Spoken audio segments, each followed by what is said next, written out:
this place that you're at. Det her sted, hvor I er. In the book of Mark. I Markus bog. Markus evangeliet. The book of Mark. I Markus. They think was written by John Mark. Som blev skrevet af John Mark. Somewhere between 66 and 72. Omkring 66 og 72. Years after the death of Jesus. Efter Jesus var død. Eller efter Jesus blev født. Do you know what the most competing religion was of the day? Ved I, hvad der var den mest overbevisende religion dengang? To Christianity? I forhold til kristendommen? It was the Roman Empire. Det var det romerske imperium. The imperial cult. Det var dyrkelsen af They Caesar. developed the whole way of worshiping Caesar. De havde den her måde at tilbede Caesar på. And they were very smart. Og de var meget kloge. Because the way they grew the church. Fordi den måde de fik kirken til at vokse på. As they moved into other parts of the world. Det var at de bevægede sig ind i andre dele af verden. And created a priesthood. Og så skabte de et præsteskab. What we would call politicians. Vi ville kalde det for politikere. They called it a priesthood. De kaldte det for et præsteskab. And it's hard, to speak against God when God's speaking. Og det er meget svært at tale imod Gud, når Gud ligesom taler. Caesar was called Son of God. Caesar blev kaldt for Guds søn. Son of man. Gud og menneskesøn også. Bread giver. Han var den, der gav brød. Han var brødgiveren. Builder of the way. Han var den, der byggede vejen. The high priest. Han var ypperste præsten. Any of those names sound familiar to you? Har I hørt ligesom de navne før? They were all names that were usurped or stolen from Jesus. Det var alle sammen navne, der var blevet taget, som egentlig tilhørte Jesus. And so when John Mark and Peter wrote Mark, så når Markus og Peter sammen skrev Markus evangeliet, they were speaking directly against the powers, så talte de direkte imod de magter, that were stopping the growth of the kingdom of God. Der stoppede Guds rige at vokse og udvikle sig. So they're very specific about how they're dealing with these issues. Så de er meget, meget præcise i, hvordan de adresserer de her områder. That's why they're always talking about the Son of God. Derfor taler de hele tiden Son of man. om Jesus som Guds søn og som menneskesønnen. And we in the world today, og vi her i verden, I know we in the United States, og jeg ved, at vi her i USA, are finding ourselves, vi opdager os selv, lining up with kind of an imperial cult. At vi ligesom også kommer på linje med sådan en dyrkelse af imperiet. Now, Rome just took over areas. Rom indtog bare områder. And convinced people to follow them. Og overbeviste folk om, at de skulle følge Roms vilje. By dominating them. Ved at dominere dem. By controlling them. Og kontrollere dem. By coercing people. Ved at tvinge folk. And yet we see a completely different model in the church. Og så ser vi en helt anden model, når kirken kommer på banen. We see Jesus bringing a completely different plan. Vi ser Jesus, han kommer med en helt anden plan.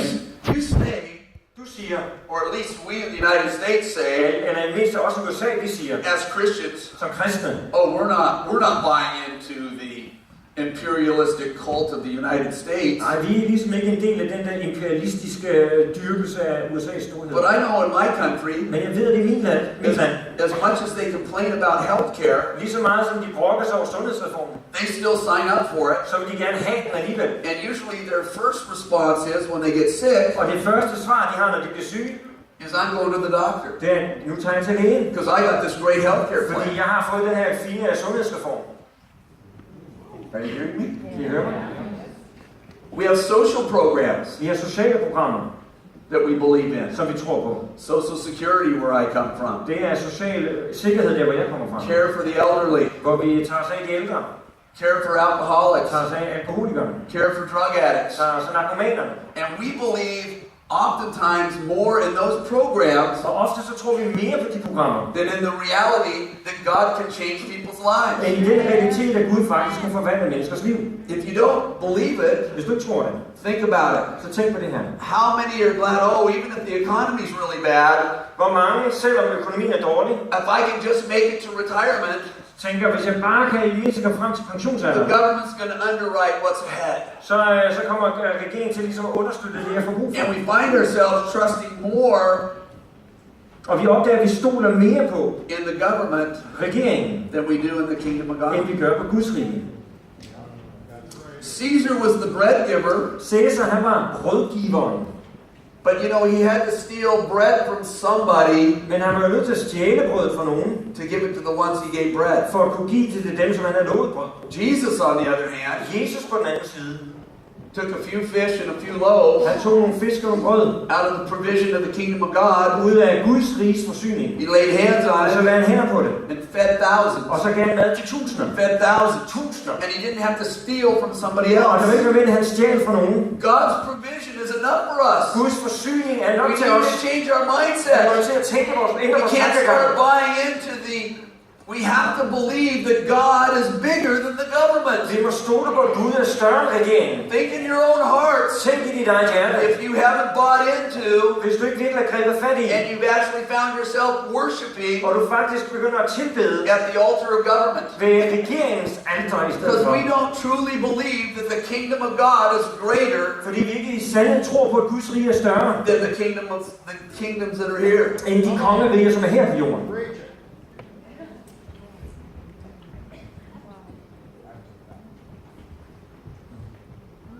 Amen. Amen.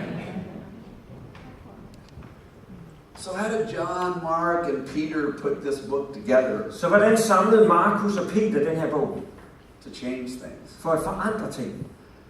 I mean, even think about the symbols that they used. Så har jeg tænkt på de symboler, som de brugte. The Romans Romerne always had these massive horses, havde de her massive heste, great equestrian marches, stærke, robuste heste, så de kunne great marchere. power demonstrated. Og de havde en stærk kraftdemonstration, når de trådte frem som soldater. How did our king come to town? Hvordan kom vores konge til byen? On a donkey. På en æsel. Not very powerful looking, is Det var it? altså ikke særlig kraftfuldt. Kind of a quiet entrance. Sådan en rimelig stille indgang. You know, everybody was excited for a week. Alle var begejstrede i nu. Hosanna, Hosanna. Hosanna, Hosanna. And what about that powerful symbol of the eagle Og hvad the med det Roman der Empire kraftfulde used? symbol, som det romerske imperium havde med ørnen? The most powerful bird in the air. Den stærkeste fugl i luften. A bird that can kill anything. En fugl, der kan dræbe en Eat anden. anything. Spise alting. By its power. Den er fyldt med kraft. Fear. Den skaber frygt. Domination. Den dominerer. That's what you see. Det er det, du ser. And yet what's our symbol? Og hvad er vores symbol? The dove. En due.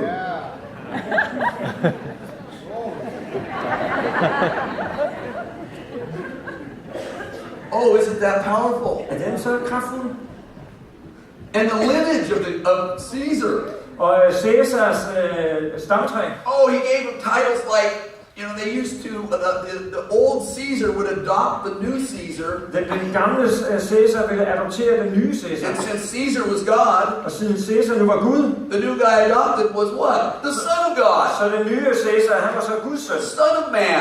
Og menneskesøn. Trying to steal Prøv at stjæle from our king fra vores konge the powerful titles de kraftfulde titler, that were his. der var som tilhørte ham. So the Roman Empire is growing dramatically. Så det romerske imperium gror dramatisk. And they were buying into the imperial cult. Og de alle sammen greb fat i denne dyrkelse af imperiet. And Christianity was actually really suffering at this Og time. kristenheden led virkelig på det her tidspunkt.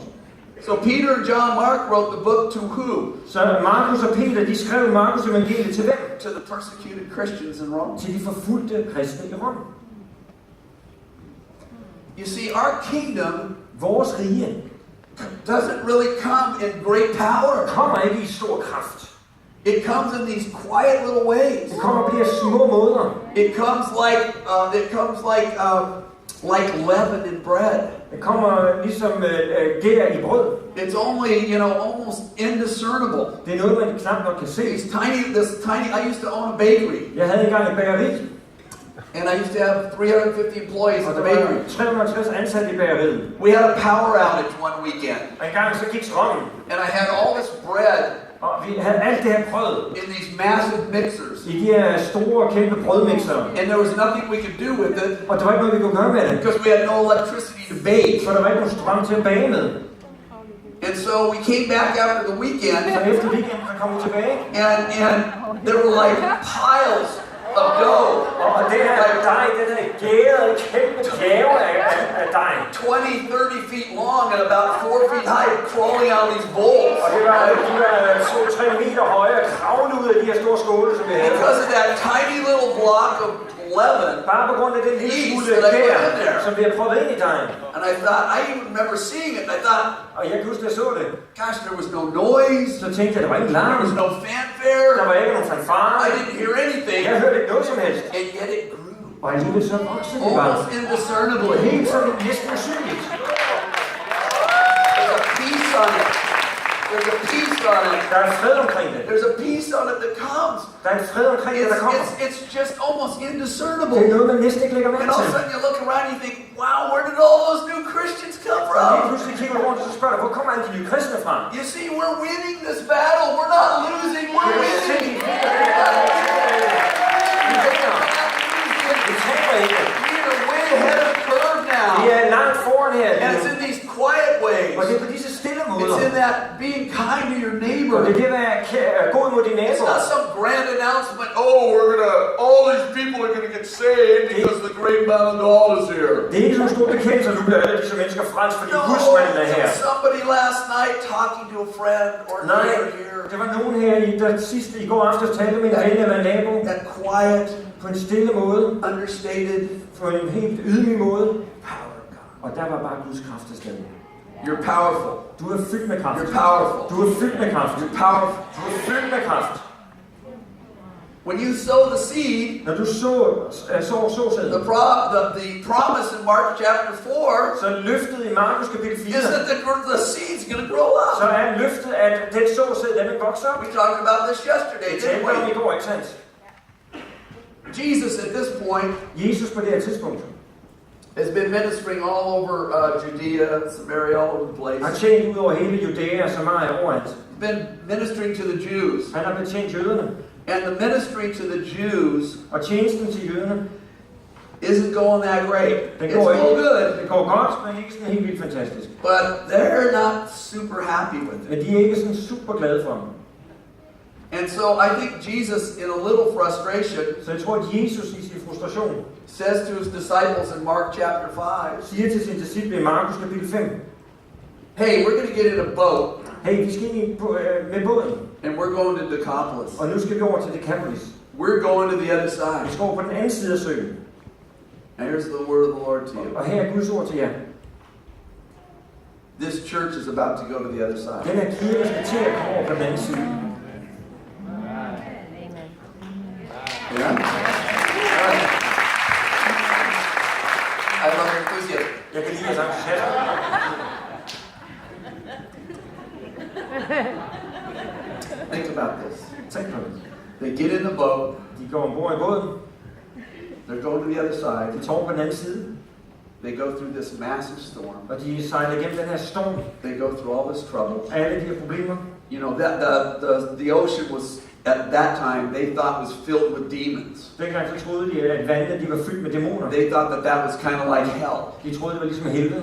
It was deep and dark Det var dybt og mørkt and unknown. og ukendt. And oftentimes when in our hearts, Og ofte i vores hjerner, we've decided that we're going to venture outside of the church, så har vi besluttet for, at nu skal vi ligesom ud af kirken. there's a huge storm that Og comes. så er der en kæmpe storm, der kommer og møder os. People get wounded. Folk bliver såret. People get hurt. Folk bliver smadret.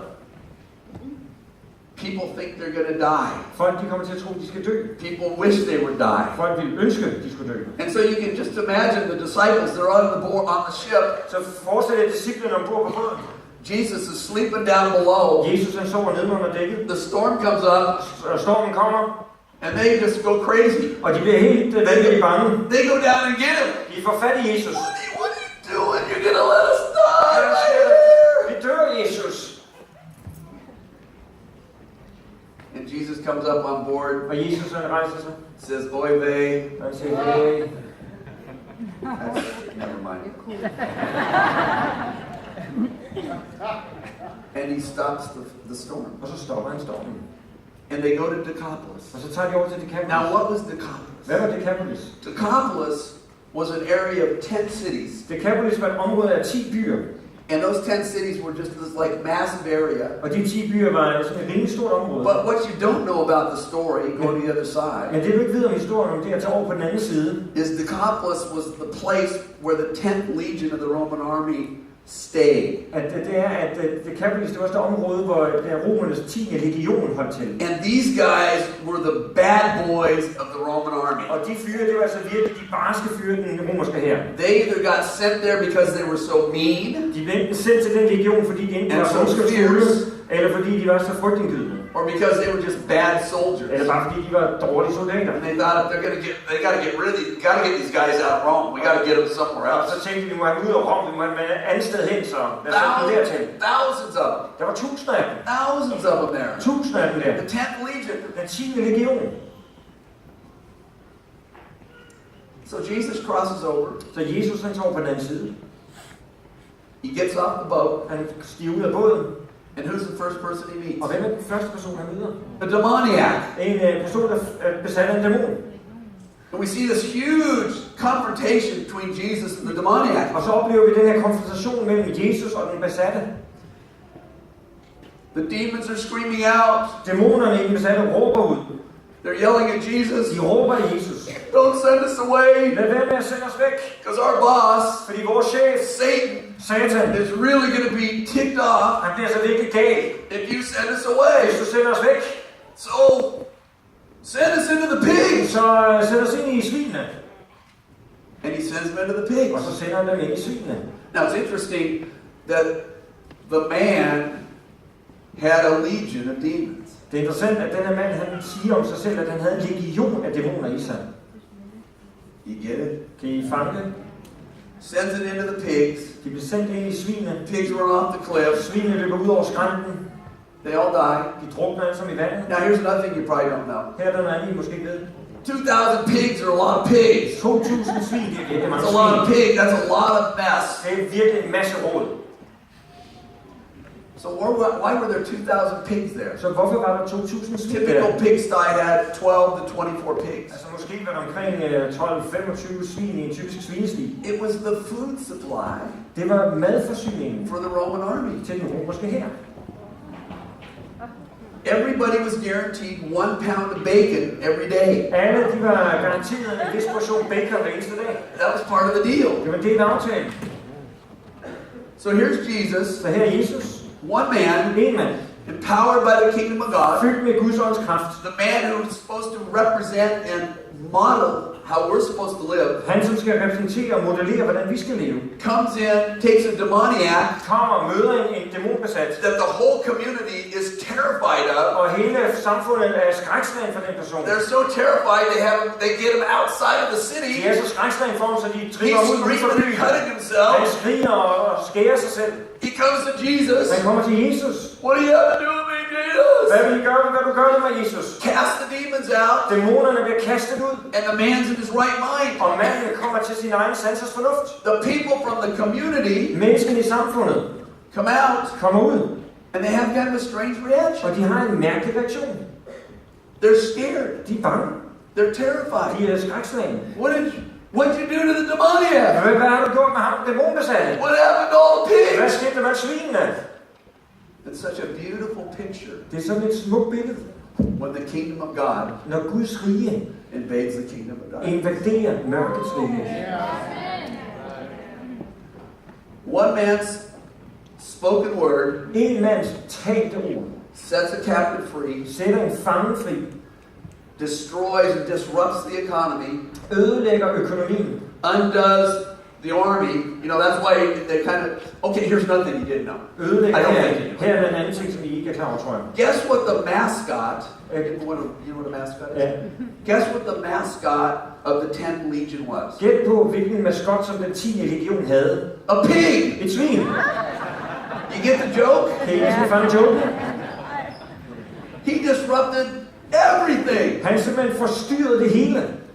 He messed up everything. Han skabte råd i det hele. And at a moment in time, he starts destroying the Roman army, if you think about it. Og hvis du begynder at tænke over det, så begyndte han faktisk der at ødelægge den